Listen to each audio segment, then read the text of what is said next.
চট্টগ্রামের ঐতিহ্যবাহী আব্দুল জব্বারের বলি খেলায় এবার নতুন চ্যাম্পিয়ন খুঁজে পেয়েছে। ১১৫তম বছরে এসে জব্বারের বলি খেলার শিরোপা জিতেছেন কুমিল্লার শরীফ বলি।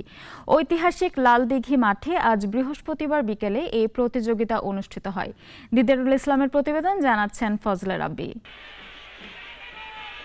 চট্টগ্রামের লালদিঘি ময়দানে আব্দুল জব্বারের বলি খেলার ১১৫তম আসরের চ্যাম্পিয়ন হয়েছেন কুমিল্লার হোমনার বাঘা শরীফ। বিকেলে কুমিল্লা সদরের রশিদ বলিকে পরাজিত করে তিনি চ্যাম্পিয়ন হন।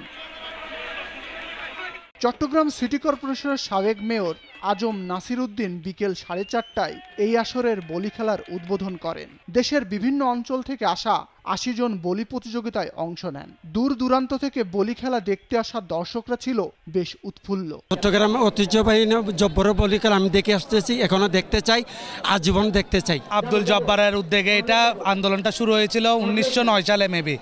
এরপর থেকে চট্টগ্রামের লালদিঘি ময়দানে প্রত্যেক বছর ২৫ এপ্রিল এই লালদিঘির মাঠে ঐতিহাসিক জব্বরের বলি খেলাটা অনুষ্ঠিত হয়। বিগত ৪০ বছর পর্যন্ত খেলা দেখতেছি।